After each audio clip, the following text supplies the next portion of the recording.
DCP crimes Narasimha Reddy ने media से बात करते हुए कहा कि दौरे हाजिर में सेल फोन एक बहुत कीमती है। उन्होंने बड़े पैमाने पर मोबाइल बरामद करने वाले एहलकारों की सितारिश करते हुए कहा कि हमने 2 करोड़ से जायद मालियत के 800 से जायद मोबाइल फोन्स जब्त किए। उन्होंने कहा कि एक माह में 50 से जायद पुलिस एहलकारों ने इसके पीछे मेहनत की। पुलिस न सिर्फ इमलाक की मुहाफिज है बल्कि अवाम का तहफ़्फ़ुज़ भी करती है। पुलिस खुश उसलूबी से काम कर रही है। उन्होंने कहा कि माशरे में बुरे लोग भी होते हैं, समाज में होने वाली नाइंसाफियों का सबको डट कर मुकाबला करना चाहिए। माशरे के हर फर्द को पुलिस का दोस्त होना चाहिए। उन्होंने कहा कि पुलिस समाज दुश्मन ताकतों का ताउन नहीं करती।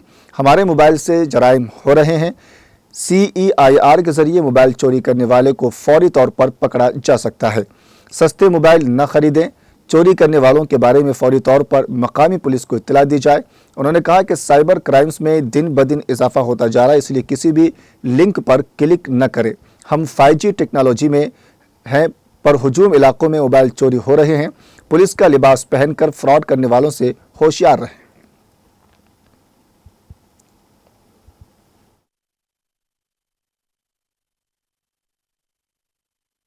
యూపీఏ నుంచి వచ్చిన ఫోన్ ఉంది అంటే మీ ఫోన్ యూపీ దాకా పోయొచ్చింది. సో అవన్నీ కూడా ఇందులో ఉన్నాయి.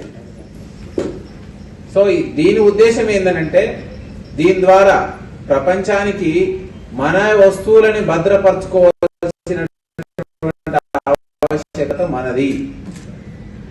దానికి కస్టోడియన్ దీన్ని పోలీసులు మీ యొక్క ఆస్తులు ప్రాణాలు అన్నిటికీ రక్షణగా ఉంటారు అనేటువంటిది మీ అందరికీ తెలియజేయడం ద్వారా పోలీసు అనేటువంటి వాళ్ళు ఎప్పుడు మన రక్షకులు. మనం ఏర్పాటు చేసుకున్న వ్యవస్థలో పోలీసులు అనేటువంటి వాళ్ళ వ్యవస్థ పట్ల ఒక మంచి భావనని సమాజంలోకి తీసుకుపోవాలి. ఎందుకంటే నెగటివ్ అనేది ఉండొద్దు. ఇది మన కోసం మనం ఏర్పాటు చేసుకున్నటువంటి వ్యవస్థ. ఇప్పుడు ఒక తండ్రి తన యొక్క తనయులను తన యొక్క పిల్లలను ఎట్లయితే సన్మార్గంలో ప్రవేశపెట్టడానికి మనం కొన్ని కటువైన మాటలు తీసుకుంటుంటాడు తండ్రి. ఒక్కోసారి చేయి కూడా లేపుతుంటాడు, ఒక్కోసారి దండిస్తుంటాడు.